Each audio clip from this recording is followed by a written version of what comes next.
The Urbanist is brought to you in association with the Department of Culture and Tourism, Abu Dhabi. Saadiyat Cultural District Abu Dhabi is a beacon of hope and inspiration.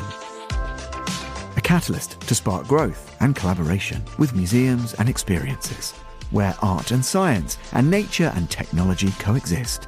The belief of Abu Dhabi that culture is the backbone of our society. Stay tuned for a special episode of the show, in which you can hear His Excellency Mohammed Khalifa Al Mubarak explain exactly why and how Saadiyat Cultural District Abu Dhabi is the perfect place to collaborate, create and innovate. Saadiyat Cultural District Abu Dhabi, proud partner of The Urbanist on Monocle Radio.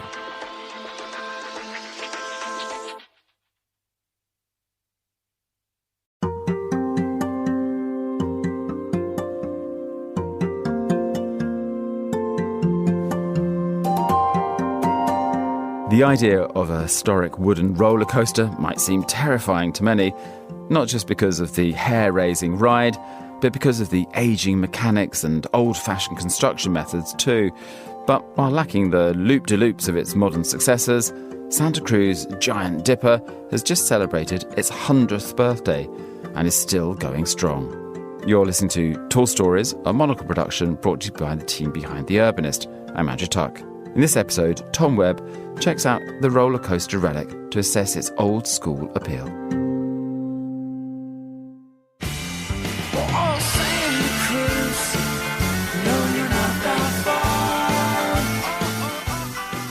There are endless competing stops along California's Pacific Coast Highway, but Santa Cruz will always have my top vote. As well as being a true authentic walkable seaside town, it has an ace to play, the oldest amusement park in the Golden State. What makes the Santa Cruz Boardwalk so iconic really comes down to a matter of personal taste. Since its creation in 1907, it has survived as a mainstay on California's coastline for over a century because it's moved so cleverly with the times whilst preserving its heritage, the celebration of unadulterated amusement for all ages and tastes. Nothing typifies this more than its decision to move the truly haunting 6-foot-tall nightmare that is Laughing Sal, an animatronic, waving, gap-toothed, insidious papier-mâché creation in fits of hysterical laughter to haunt your dreams.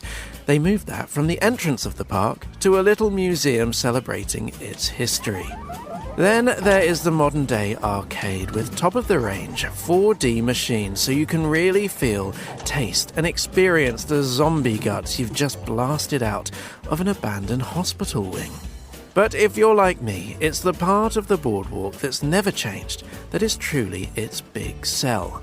The unending stretch of sand with world-class surf, the Edison bulb illuminated vendors selling meats from parts of animals you just don't care to question, and then of course, there's the Giant Dipper.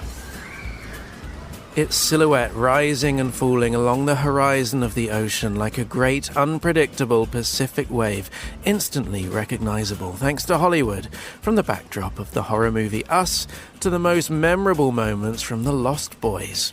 As a ride, it sits at odds with the rest of the boardwalk's offerings. The loud and bright, ultra-modern thrill machines scream with punter's delight, luring you in with fulfilled promises of the experience of your life. So why would you step back in time to board a rickety old wooden roller coaster celebrating its 100th birthday? Those boarding the Giant Dipper as a box-ticking exercise will find themselves unprepared. As you wait in the ever-popular queue, you are bombarded with the facts you'd expect from such a relic displayed in brash text and visuals in 360 degrees. Did you know the Giant Dipper cost $50,000 to make? Over 60 million people have ridden it, including you! It reaches a top speed of 55 miles per hour. The original fare for the half-mile ride was 15 cents. Now you're paying $8. By the time you're ready to board, it's like having watched a trailer for a film you're about to see. The excitement has almost fizzled out. The best bits have already been revealed.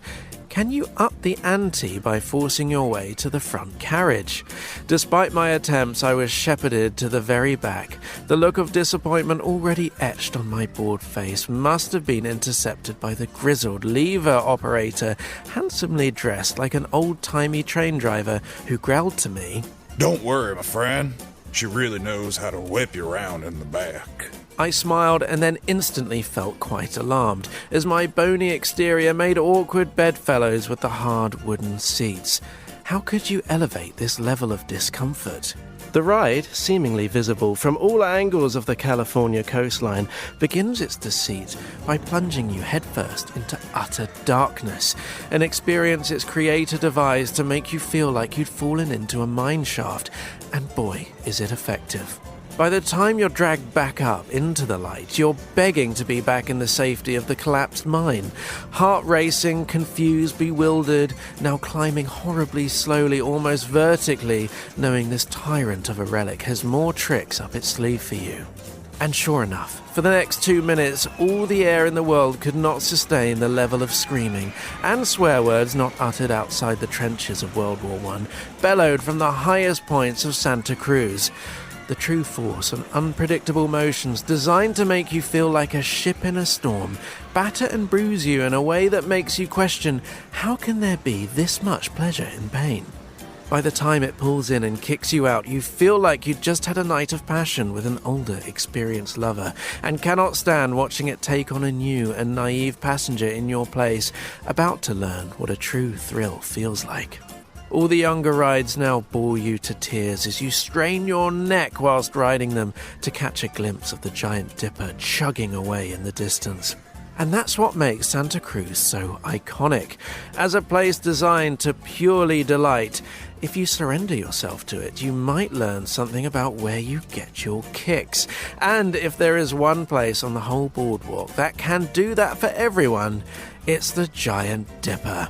Happy 100th birthday to you.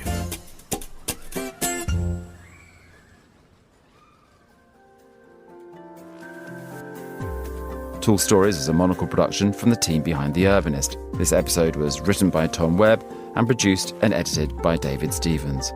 Be sure to subscribe to the podcast to receive new episodes every week. I'm Andrew Tuck. Goodbye, and thank you for listening, City Lovers.